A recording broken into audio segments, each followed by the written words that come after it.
I'm a steel fixer. I have 37 years experience. What these drawings are is what I would like to see as regards the amount of steel. If this was a wall behind my house, okay, and it's done in the way that it's detailed in the way that I would like to see it done, so that the work would go, there would be less labour involved, the fastest way of doing it. So you put in the length of your wall, the number of corners, and calculate tonnage. Here you have 8.6 tonne. Now the price you're going to be charged by a steel fixer will depend on the weights of steel. Like a 12mm steel will cost 50% more to fix than 16mm steel. So there's 2.5mm at 12mm. There's 3.7. Sorry, there's 2.5 tonne of 12mm. There's 3.7 tonne of 16mm. There's 2.3 tonne or nearly 2.4 tonne of 12mm. You can see these figures just below the 8.6 tonne, and there's 70.6 cubic meters of concrete. Now these drawings are good. I'd be happy if this was behind my house. The only thing I would say is that if it was just pure sand, like what the backfill was going to be pure sand and the base is going on pure sand, you probably would need to put a little drop beam in it then, or else widen the base, But like for 99% of jobs, this is ideal. Okay, now my payment was successful, and it says your PDF package will be emailed shortly. Generally it takes less than a minute. So I'll just go to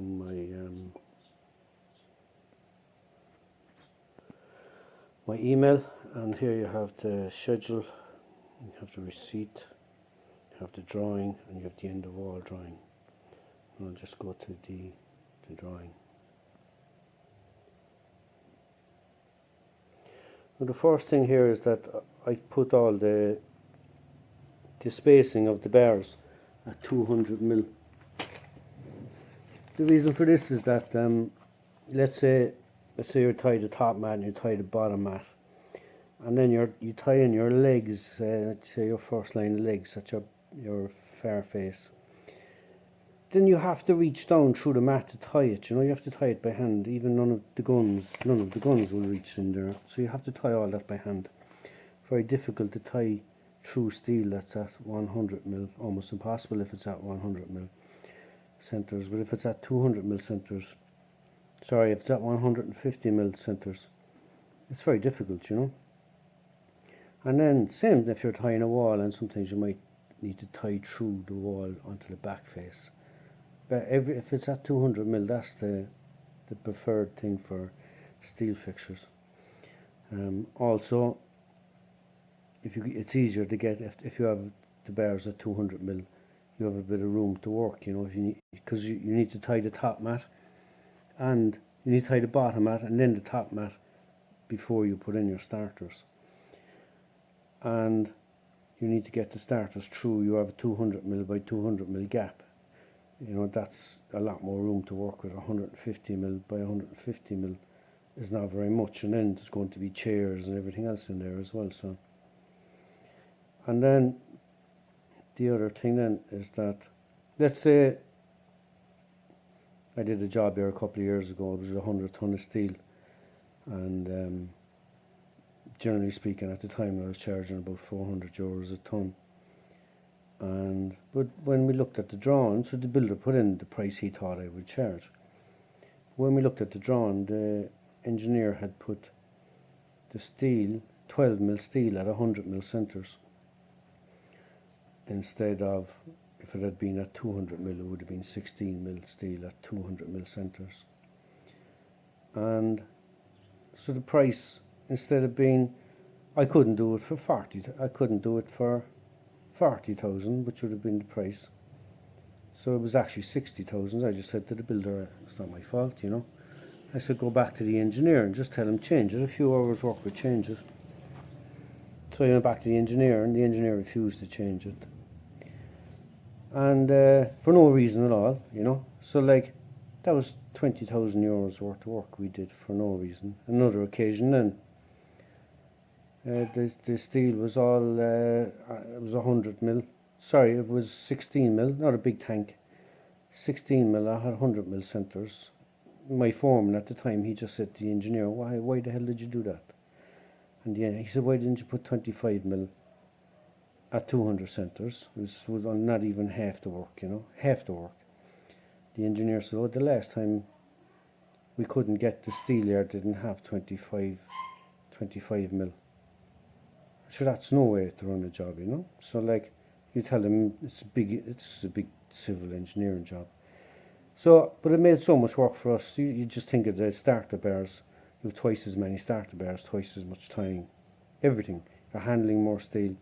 So like, it costs about 50% more per ton to fix 12 mil than 16 mil. That's just the way it is. Now the next thing then, I'm just going to focus on there now, is the bottom mat. How it's tied. The best way to do it is with one U-bar with two short legs. We call them bob and bobs. You can see here the bottom leg coming up here. And then another U-bar with two short legs coming down from the top. That way you can fix the bottom mat, and then you can put some chairs. I haven't detailed the chairs here, you'd have to sort that out with your steel fixer. And then you tie the top mat. You don't have to tie if you use U-bars coming from either side, U-bars with long legs, then you have to tie everything down through the mat. Plus you have to put in your U-bars first and pull everything from the end. It just makes a lot more work. Now another thing then I'm going to show you here now is the starter bars. From my experience, you can put the starter bars, you can put the leg going any way you want. These ones, they're all going in the one direction because it's over towards the side of the base. You put your starter bars at bottom 3. The starter bars have to be tied to if you want to get them right and in the right place, coming out of the concrete in the right place, they have to be tied to the top mat. If you detail them as bottom 1, the bottommost bar, then what will happen then is you'll have to tie them with the bottom mat before you put in the top mat. Now generally speaking, so your line is going to be set maybe 2 inches above the bottom mat. Now this, generally speaking, the bars come and they're not 90 degrees, they're 92 degrees or they're 95 degrees.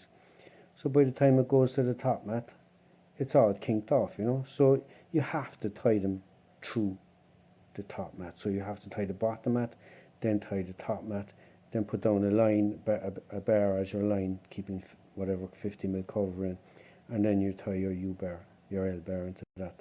So they have to be bottom 3. Don't ever detail them bottom 1. And then the other thing then is that these legs come, and some of them are like just crazy stuff, 1.5 meters long. How the hell are you going to get that through the, say, 200 mil by 200 mil gap? And plus you have a bar down as your line, so your gap is probably only half that. So there's no reason for that. That's just crazy nonsense. So just keep the legs as short as you can. Now I understand that if it's 16 mil, you probably want the leg maybe 500 or 600 long. If it's 20 mil, maybe you could go to 700 or something like that. But for 10 mil leg, 400 is enough. Less than 400 mil, less than 400 mil is not good, because you still need to be able to tie it to 2 bars, So you need to tie it to the bottom mat, So you need a couple of places to tie it. If you make it less than 400 mil, it's not really going to work very well. Now, as regards the length of the L-bars, give yourself a little extra. You probably mightn't be on site or whatever. You don't know how the contractor is going to pour this. They're supposed to pour a kicker, So if they do pour a kicker, say kicker's like a concrete. Say it's the first 100 mil or 150 mil of the wall. They pour that when they're pouring the base. It acts as a guide for the shutters. And so when you're putting in your starter bar, you need to have the depth of the slab. you need to have enough splice sticking out of the pour, and you also need to have 150 mil for this kicker if they use that. Now they may not use that, in which case you need to look up at the top here. What they may do is they may just drill bears outside their shutters, and they may not use a kicker, in which case instead of your vertical bar, your long bar, straight bar that's going up the face of the wall, it's better just to keep that 150 mil short. And then, so that like here, now this is done as if there wasn't a kicker and the bar is just sitting on the ground. When the guy goes to put his bar and it's just sitting on the ground. Here, look. There, now in the centre of the screen. The straight bar that's coming down. And when you follow that up then, so if there is no kicker and it's sitting on the ground, then the L bar on the top, the U bar on the top, it's better to have that 150 mil longer than what you need. So, because the steel fixer, there's a lot of guys, he might not be there. He'd just tell guys, "Oh, throw up that wall there." They'll just stand it on the ground. And then if you don't allow extra splice up there, you won't have the splice on your U-bar. It's just a small thing, but now there's other things then that you don't consider, but you have to realize all these U-bars, they're all bent off a coil. Nowadays they're all bent off a coil. So once you go longer than a meter, let's say with a 10 or 12 mil bar, especially if they're bending it from the end of the coil, the bar is going to be all twisted out of shape, So better to keep your U-bars as short as you can, So now a very simple thing here is that people get great ideas and, they think, oh yeah, what I'll do now is I'll connect this L bar and I'll just connect it. I'll just have one bar, and instead of having a short L, I'll do a long L going all the way up to the top here, Wow, great idea, Wow, it's, I've saved the splice on the steel, that would be great. But then when you go to fix it, you've got tons of steel tied up in the air above your head. Let's say you have a 30-meter stretch and you've got all this up steel, and then you try to brace it, and even if you brace it in all ways and it's so safe, all it needs is a touch of a machine, and the whole thing will come down on top of your head, and there's guys working under that, and it's just a hazard, so it's just crazy. So just put in your starter, then do a straight bar as your vertical bar. Don't ever put them together. I've seen that so many times. The other thing then is a U-bar, People think, oh yeah, I'll use a U-bar as a starter. It actually goes in quite quickly, and it's not the worst thing. But if you use a U-bar as a starter, then it's exactly the right width, So if you're slightly out, and you could be 10 mil out, the line that they give you is not always right.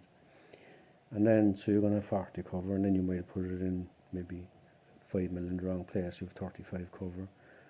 On the far side, then you have extra cover.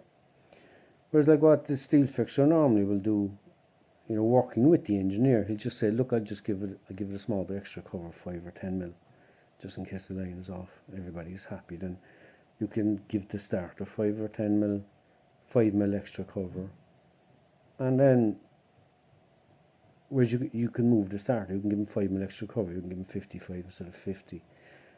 But with a U-bar, you can't do that, And that's not working with the engineer. I'm not saying to do that, but I just said, generally speaking, that's what's done in a job, and it works. And then I'm just trying to think of anything else here now.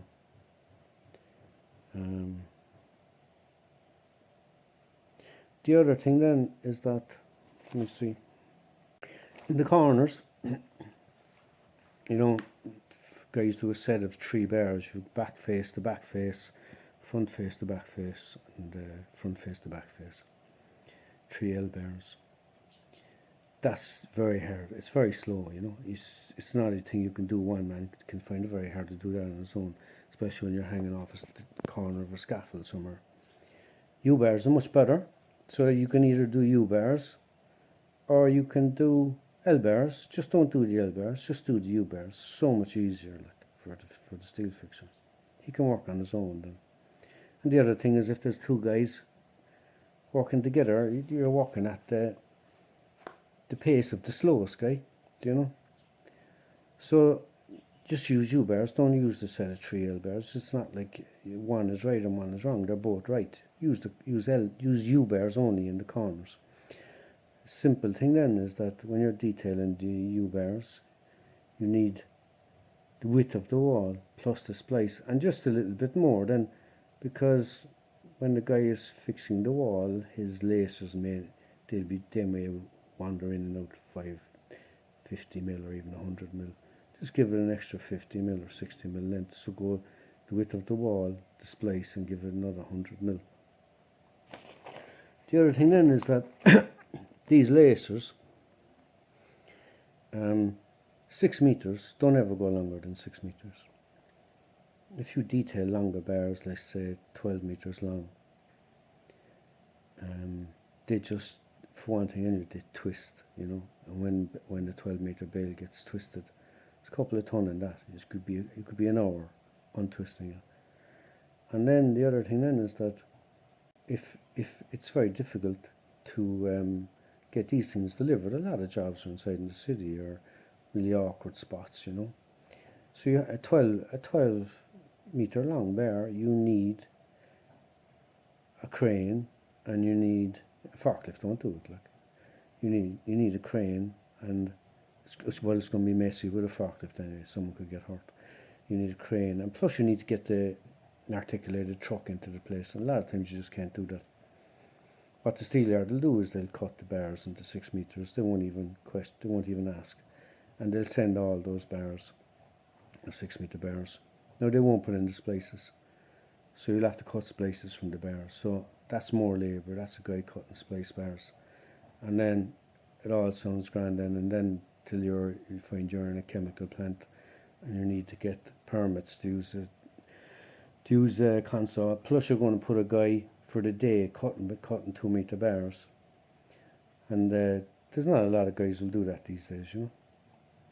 That's kind of, everyone will shy away from that. People are inclined to shy away from work, and then a steel fixer won't want to be doing that all day long. It's very difficult to get someone to do a job like that, cut steel all day long with a console. It's hard going. And the other option then is to order a load of splice bars from the steel yard. That's going to be probably waiting 3 days, you know. So the whole job is held up, like, so you're going to be cutting, and then you're going to run out of discs, you're going to run out of petrol, you're going to have hot permits. So just don't do it, you know. Just get them 6 meters is enough. Another thing to consider is that it takes 2 men to carry a 12-meter bar, and those 2 men will be working at the pace of the slower guy, you know, so you're holding up work.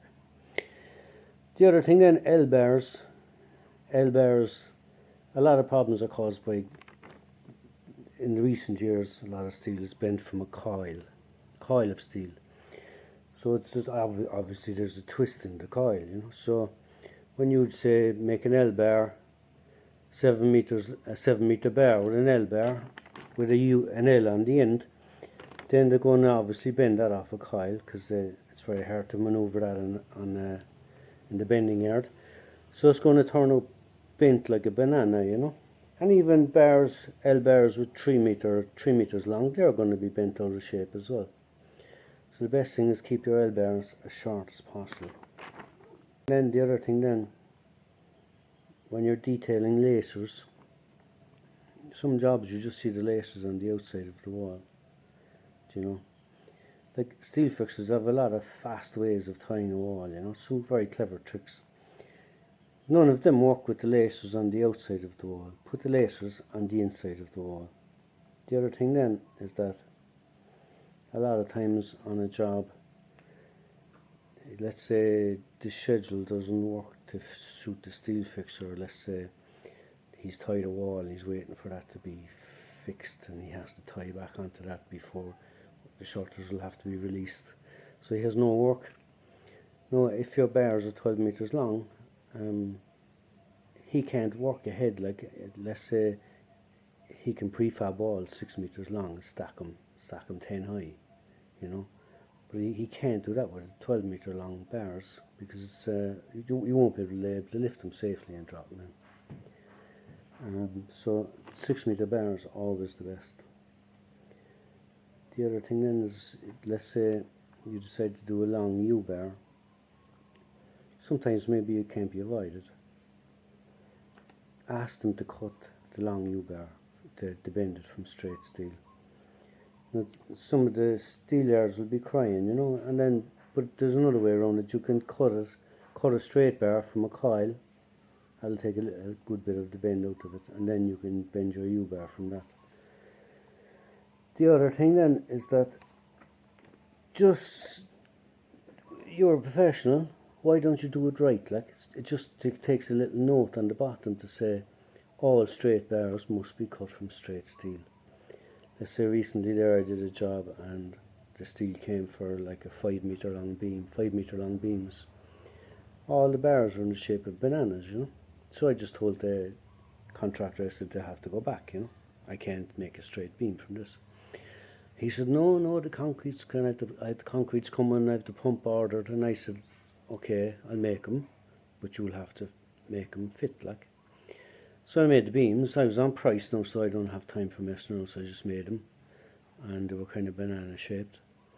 And he had to kind of pin them, and then pin the other side, and then pull them back with a machine. And he had a couple of guys doing this all day, even just to get 1 or 2 beams done. Crazy. So like, it's very easy for you just to detail all straight bars must come from straight steel, because the steel yard will just spin them out off a coil and they'll come all bent and twisted. And that's, you can change that, like. Now, the other thing then is, that's about it, I think.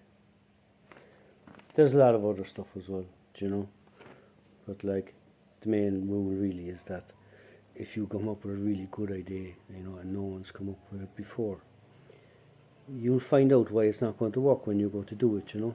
So if you're detailing a retaining wall, just do it in the format I've done for you here, you know.